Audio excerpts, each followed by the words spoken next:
ጉድ እኮ ነው። መቼስ ኢትዮጵያ የላከቻቸው የእግር ኳስ ቡድን አባላት በዚህች ሀገር ውስጥ የመጥፋታቸውን ዜና ሰምተዋል።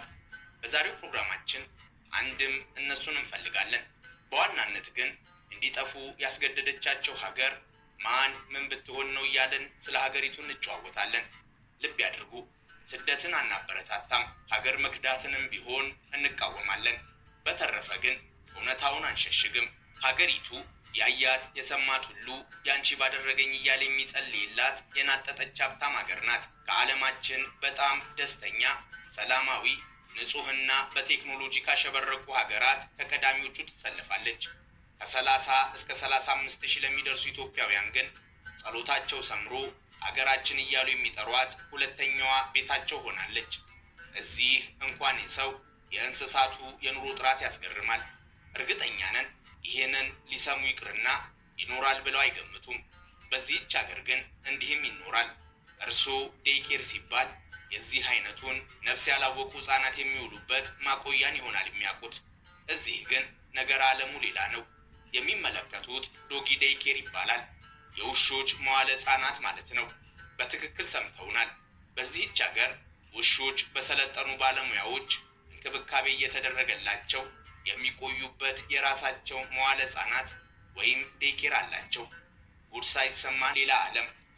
አንድ ሀገር በሀገሯ ቆሻሻ አጥታ ቆሻሻን ከጎረቤት ሀገሮች በጨረታ ትገዛለች ቢባል ላያምኑን ይችላሉ። እውነታው ግን በዚህች ሀገር የዕለት ተዕለት ህይወት መሆኑ ነው። የዚህች ሀገር መንግስት በሀገሩ ቆሻሻ ባለመኖሩ ምክንያት ከጎረቤት ሀገራት ቆሻሻ ይገዛል። ይበልጥ የሚገርመው ደግሞ ቆሻሻ መግዛቱ ሳይሆን ቆሻሻውን ምን ሊያደርግለት እንደሚገዛ ሲሰሙ ነው። አስገራሚውን ምክንያት ቆየት ብለን እነግሮታለን። እስካሁን የት እንዳለን ካላወቁ እንኳን በደህና መጡ። ስዊድን ገብተናል። ስዊድንን የዛሬዋ የጉብኝት መዳረሻችን አድርገናታል። ዓለማችን ላይ ቸር መንግስት አላቸው ከሚባሉ ዜጎችና ህጋዊ ስደተኞችን በቅንጦት ከሚያኖሩ ሀገራት አንዷና ዋነኛዋ ስትሆን የብዙ ኢትዮጵያውያን መኖሪያ ናት። ስለ ሀገሪቱ ሊያውቋቸው የሚገቡ መረጃዎችን እንነግሮታለን። ስለ ከተሞቿ፣ ስለ ኢትዮጵያውያኑ ኑሮ፣ ስራና ህይወት በሰፊው እንጨዋወታለን። ምናልባትም እርስዎ በህጋዊ መንገድ ወደዚች ሀገር መምጣት ከፈለጉ ቀላሉን መግቢያ በር፣ የሚያገኙትን ጥቅማ ጥቅምና ሊያውቋቸው የሚገቡ ወሳኝ ህጎችን እንነግሮታለን። መልካም ቆይታ።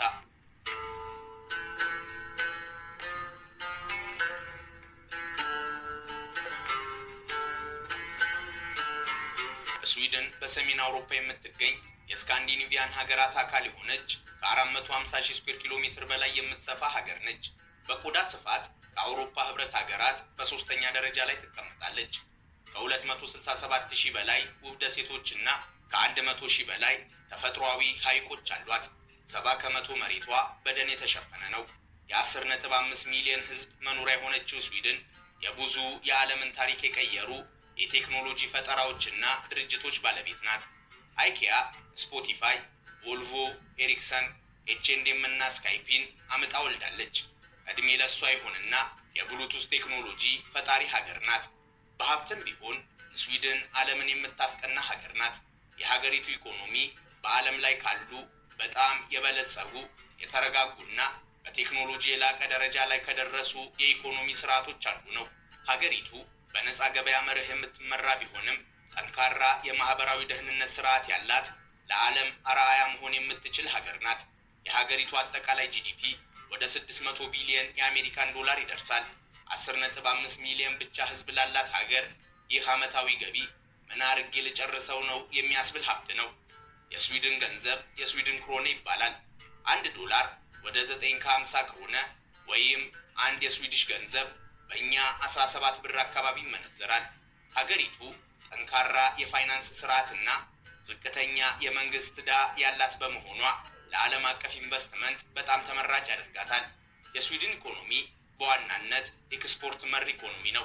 የአገልግሎት ዘርፉ የኢኮኖሚዋ የጀርባ አጥንት ልንለው እንችላለን። የጂዲፒዋን ከ65 እስከ 70 ከመቶ ይወክላል። ፋይናንስ እና ባንክ፣ አይቲ እና ሶፍትዌር ዋነኞቹ የአገልግሎት ዘርፎች ናቸው።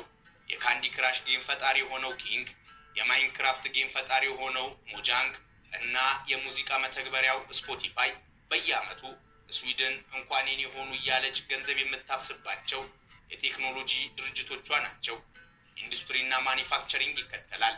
እንደ ቮልቮ ግሩፕና ቮልቮ ካር ያሉ የከባድ ጭነት መኪና አምራች ድርጅቶች፣ የባስ አምራቹ ስካኒያ፣ የ5G እና የቴሌኮም መሰረተ ልማት አቅራቢ የሆነው ኤሪክሰን፣ የዓለማችን ትልቁ የቤት ዕቃ አምራች የሆነው አይኪያ እና ኤችኤንድኤም የልብስ አምራች ኩባንያዎች የኢንዱስትሪ መሰረቶቿ ናቸው። ስዊድን ሳብ በተባለ ኢንዱስትሪዋ በኩል ተዋጊ ጀቶችና የጦር መሳሪያዎችን ታመርታለች። በታዳሽ ኃይል አጠቃቀም ስዊድን ሰለጠንኩ የሚሉ ሙሉ የአውሮፓ ሀገራትን ቁጭ አድርጋ የምታስተምር ሀገር ናት። ስዊድን እንደ ሀገር ከምትጠቀመው አጠቃላይ የኤሌክትሪክ ኃይል ከ68 እስከ 75 ከመቶ የሚሆነውን የምታመርተው ሙሉ በሙሉ ከታዳሽ ኃይል ነው። አጠቃላይ የሀገሪቱን የኃይል አጠቃቀም ማለትም ትራንስፖርት፣ የቤት ማሞቂያና ኤሌክትሪክን ጨምሮ ብንመለከት ሀገሪቱ ከ60 ከመቶ በላይ ታዳሽ ኃይልን በመጠቀም ከአውሮፓ ህብረት ቀዳሚዋ ሀገር ናት። መግቢያችን ላይ ስዊድን ቆሻሻን ከሌሎች ሀገራት እንደምትገዛ ነግረኑታል። ምን ሊያደርግላት ይሆን? መልሱ ቀላል ነው።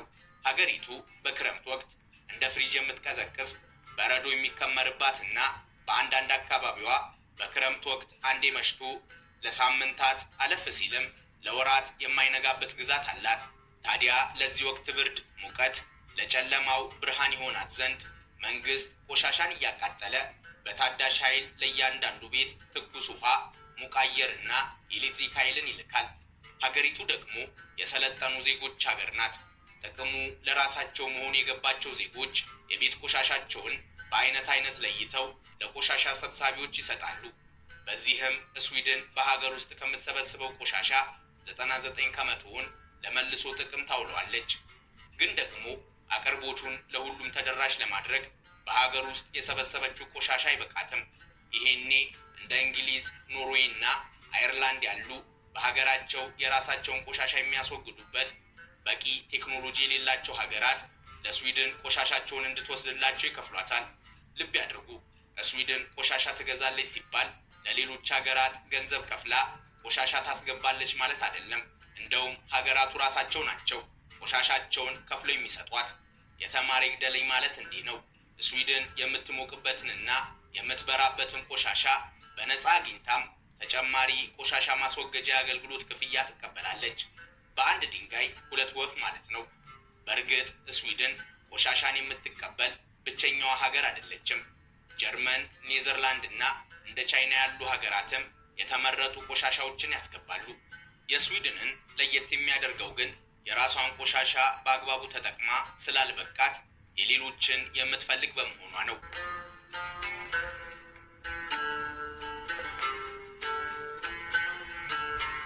እድሜ ለዚች ሀገራቸው ይሁንና የስዊድን ዜጎች ዓለማችን ላይ እጅግ የሚያስቀና ኑሮን ከሚኖሩ ጥቂት ህዝቦች መካከል ዋነኞቹ ናቸው። በስዊድን አማካኝ የአንድ ሰው የነፍስ ወከፍ ገቢ ከ57 እስከ 60 ሺህ የአሜሪካን ዶላር ነው። ልብ ያድርጉ፣ አንድ ስዊድን ውስጥ የሚኖር ሰው በአመት ወደ 10 ሚሊዮን ብር የተጠጋ ገንዘብ በአማካኝ ያገኛል እንደማለት ነው። ይህም ዜጎች በዓለም አቀፍ ደረጃ ከፍተኛ የሚባል ኑሮና የገቢ መጠን እንዲኖራቸው አድርጓል። በዛ ላይ ደግሞ መንግስት ለዜጎቼ እያለ የሚያቀርባቸው ነፃ ጥቅማ ጥቅሞች ሲጨመሩ ኖሩ መባል ካልቀረ እንዲህ ነው ያስብላል። ለምሳሌ በስዊድን ከፍተኛ ጥራት ያለው ትምህርት ለዜጎችና ህጋዊ ነዋሪዎች በነፃ ነው የሚቀርበው። እንደውም ነፃ ብቻ ሳይሆን በዩኒቨርሲቲ የሚማሩ ተማሪዎች ወርሃዊ የመኖሪያ ወጪያቸውን ለመሸፈን ከመንግስት ነፃ የኪስ ገንዘብና በጣም በዝቅተኛ ወለድ የሚመለስ ብድር ያገኛሉ። ወላጆች ልጅ ሲወልዱ ወይም በጉዲፈቻ ለማሳደግ ልጅ ሲረከቡ የ480 ቀናት ወይም የ1 ዓመት ከ4 ወር የወላጅነት ፍቃድ ይሰጣቸዋል። በእነዚህ ቀናት መንግስት በመንግስት ኢንሹራንስ መስሪያ ቤቱ በኩል የደሞዛቸውን 80 ከመቶ ይከፍላቸዋል። ይሄም ስዊድንን በዓለም አቀፍ ደረጃ የደስተኛ ህዝቦች ሀገር እንድትሆን አድርጓታል። ልጅ ቢታመም ወላጆች ከስራ ቀርተው ደሞዝ እየተከፈላቸው ልጁን መንከባከብ ይችላሉ። የህፃናት አበል ሌላኛው ነው። ልጅ ላለው ማንኛውም ህጋዊ ነዋሪ መንግስት ህፃኑ 16 ዓመት እስኪሞላው ድረስ ያለምንም ገደብ በወር 1250 የስዊድን ክሮነ ወይም 21000 የኢትዮጵያ ብር ይከፍለዋል። በተጨማሪም ለህፃናትና 23 ዓመት ድረስ ላሉ ወጣቶች የጥርስ ሕክምና አገልግሎት በነፃ ያገኛሉ። በስዊድን ሕክምና ሙሉ በሙሉ ነፃ ባይሆንም በጣም ዝቅተኛ በሆነ ዋጋ ነው የሚቀርበው። ይሁንና ታዲያ አንድ ሰው በዓመት ውስጥ ለሕክምና የሚያወጣው ገንዘብ ከተወሰነው ጣሪያ በላይ ማለትም በዓመት ከ1400 የስዊድን ክሮነ ወይም ከ130 $130 በላይ ካወጣ ቀሪው የዓመቱ ሕክምና ሙሉ በሙሉ ነፃ ይሆናል። ስዊድን የቤት ኪራይ ድጎማ ሳይቀር ለወጣቶችና ሕፃናት ላሏቸው ቤተሰቦች የምታቀርብ ሀገር ናት። ልብ ሊሉት የሚገባው ነገር ስዊድን እነዚህን አገልግሎቶች በነፃ ለማቅረብ ሲባል ከእያንዳንዱ ዜጋ ገቢ ላይ ከፍተኛ ታክስ ትሰበስባለች። ከደሞዝ ላይ የሚቆረጠው ታክስ ከ28 እስከ 32 ከመቶ ይደርሳል። ነገር ግን ፈታ ብለው ለመኖር ዋስትናዎት ነውና ከወጪ አይቁጠሩት። በእነዚህ ምክንያቶች ስዊድን በዓለም አቀፍ ደረጃ በቋሚነት ከዓለማችን በጣም ደስተኛ፣ ደህንነታቸው የተጠበቁ፣ ሰላማዊ፣ ንጹህ፣ በቴክኖሎጂ ያሸበረቁና ለመኖር ምቹ ከሆኑ ሀገራት በዋነኝነት የምትጠቀስ ሀገር ናት። ስዊድን ግን እንዲሁ የሀብት ክምር፣ የእውቀት ባለቤት የሆነች ሀገር ብቻ አይደለችም። ባህልና እሴቶቿን አጥብቃ የያዘች፣ በማህበራዊ ህይወትም የተሳካላት ሀገር ናት። ስዊድን ሆነው ፊካ ወይም ላጎም ሲባል ከሰሙ ህዝቦቿን እንደ ቤተሰብ በጋራ ያቆያቸው እሴታቸው ነው። ፊካ ልክ የሀገራችንን ቡና ጠጡ ይበሉት። የሥራ ባልደረቦች፣ ጎረቤቶችና ጓደኛሞች ተሰባስበው ቡና እየጠጡ ጣፋጩን የቀረፋ ኬክ እየበሉ ማህበራዊ ግንኙነታቸውን የሚያጠናክሩበት፣ ጓደኛ የሚያፈሩበት፣ በየቀኑ የሚደጋግሙት የህይወታቸው አስፈላጊ አካል ነው። ላጎም ጥቅል መልእክቱ በህይወታቸው አስፈላጊ የሚሉት ባህል ነው። ላጎም ደግሞ ጥቅል መልእክቱ ከምታኝከው በላይ አትጉረስ የሚል ነው። አንድ ነገር በጣም ማነስም በጣም መብዛትም የለበትም ብለው ያምናሉ። ይህ የህይወት ፍልስፍናቸው ነው። እድሜ ለዚህ እሴት ይሁንና ስዊድናውያን በስራና በህይወት መካከል ሚዛን እንዲጠብቁ አድርጓቸዋል።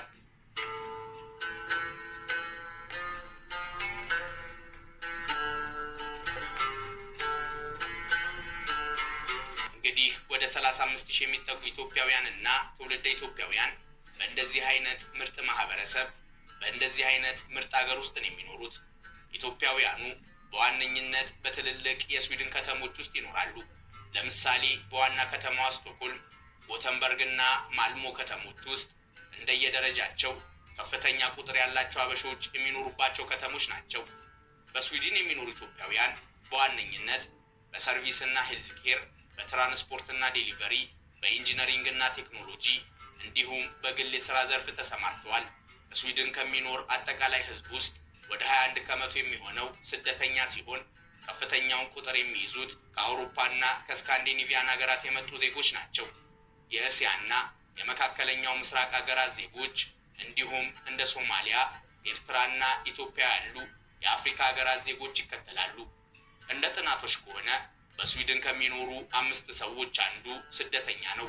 በነገራችን ላይ ስዊድን አውሮፓ ውስጥ ከፍተኛ ቁጥር ያላቸው ኢትዮጵያውያን ከሚኖሩባቸው ሀገራት ከጀርመንና ዩኬ በመቀጠል በሶስተኛ ደረጃ ላይ ትቀመጣለች። ምናልባትም ወደ ስዊድን ለመምጣት ፍላጎት አድሮቦት ከሆነ የተወሰኑ መንገዶችን እንጠቁሙት። ስዊድን የሸንገን አባል ሀገር ነች። እርስዎ ለጉብኝት ወይም ለአጭር ጊዜ ቆይታ መርጠዋት የሸንገን ሲታይፕ ቪዛ ካሉት ስዊድንን መጎብኘት ይችላሉ። ከእርሶ የሚጠበቀው የጉዞ ዋስትና ወይም ትራቨል ኢንሹራንስ፣ በቆይታዎት ወቅት ወጪዎትን መሸፈን እንደሚችሉ የሚያሳይ የባንክ ስቴትመንት፣ ሆቴል ቡኪንግ እና የደርሶ መልስ የአየር ትኬት መያዝ ነው። ኢትዮጵያውያን ወደ ስዊድን በስራ ቪዛ ለመሄድና የመኖሪያ ፍቃድ በማግኘት ቀደም ብለን የጠቀስናቸውን የመንግስት ማህበራዊ ጥቅማ ጥቅሞች ለማግኘት ሊከተሏቸው የሚገቡ የህግ ሂደቶችና ማሟላት ያለቦት መስፈርቶች አሉ። ለምሳሌ በስዊድን የስራ ፈቃድ ለማግኘት ከህጋዊ ድርጅት የስራ ጥሪ ወይም ጆብ ኦፈር ሊያገኙ ይገባል።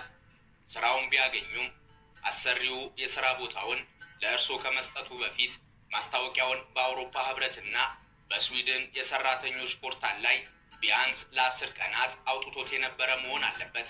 በዛ ላይ ደሞዙ በስዊድን ውስጥ ካለው የሙያ ህብረት ስምምነት ወይም ከተለመደው ተመሳሳይ ዘርፍ ደሞዝ ጋር እኩል መሆንና አሰሪው የጤና የህይወትና የሥራ ቦታ አደጋ ኢንሹራንስ ሊያመቻችሎት ይገባል። ይህንን አሟልተው ለአንድ ዓመትና ከዛ በላይ የሚሆን የሥራ ፍቃድ ካገኙ በስዊድን የሕዝብ ምዝገባ ውስጥ የመካተት መብት ያገኛሉ።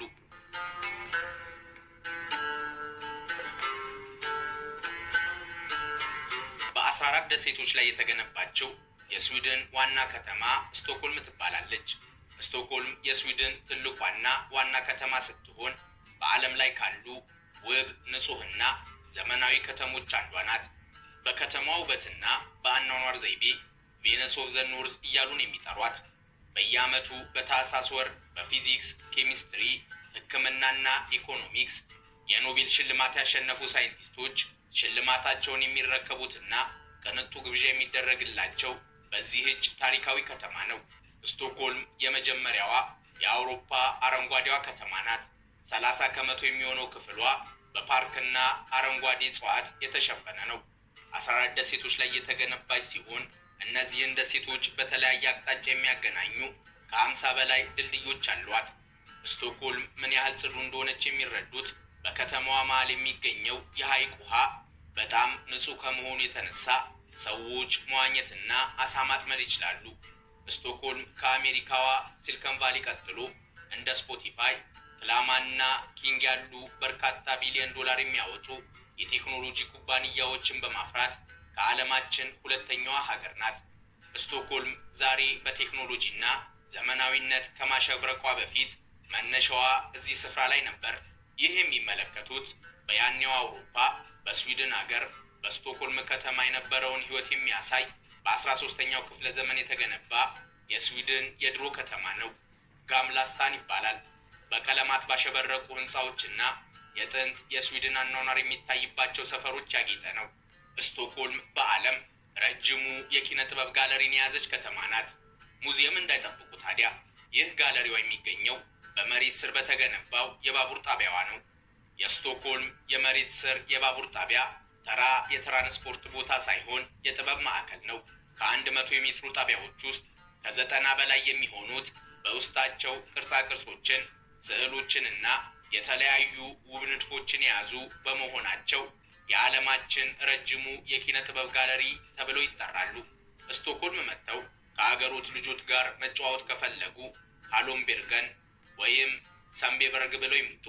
እነዚህ አካባቢዎች በስቶክሆልም ሰሜናዊ ምዕራብ የሚገኙ ሲሆን በርካታ ኢትዮጵያውያንና ኤርትራውያን የሚኖሩባቸው በሀበሾች የንግድ ቤቶች የደመቁ ሰፈሮች ናቸው።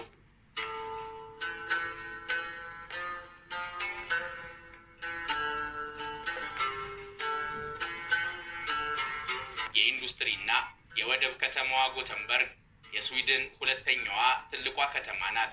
ዘና ላለ አኗኗር የምትመረጥ ከስዊድን ከተሞች ይበልጥ እንግዳ ተቀባይ ናት ይሏታል። በዓለም ደረጃ ታዋቂ በሆነው የቮልቮ መኪና ኩባንያ ትታወቃለች። ይህ ድርጅት በፈረንጆቹ 1927 በዚህች ከተማን የተመሰረተው። የባህር ምግብ አፍቃሪ ከሆኑ የእርሶ ከተማ ማለት እቺ ናት። ጎተንበርግን የመጎብኘት እቅድ ካሉት ጊዜውን በክረምት በፈረንጆቹ የገና ወቅት ያድርጉት። የጎተንበርግ የገና ገበያ በዓለም ዙሪያ የሚደነቅ ሁሉም ባየሁት ብሎ የሚጓጓለት ገበያ ነው። ጎተንበርግ መጥተው ሊሴበርግና ሃጋንን ካልጎበኙ ሄጄ ነበር እንዳይሉ። ሊሴበርግ በፈረንጆቹ 1923 የተከፈተ በስካንዲኔቪያን ሀገራት ትልቁና ታዋቂው የመዝናኛ ፓርክ ነው። በየዓመቱ ከ3 ሚሊዮን በላይ ጎብኚዎችን ያስተናግዳል። ሃጋ በ17ኛው ክፍለ ዘመን የተመሰረተ በኮብልስቶን መንገዶቹና ከእንጨት በተሰሩ ህንፃዎች የደመቀ ታሪካዊ ሰፈር ነው። እርስዎ ጉብኝቶትን ይቀጥሉ። ዘ ሲቲ ኦፍ ዘ ፊውቸር የተባለችውን የወደፊቷን ከተማ ማልሙና የዩኒቨርሲቲ ከተማዋን አፕሳላን ሳይጎበኙ እንዳይመለሱ።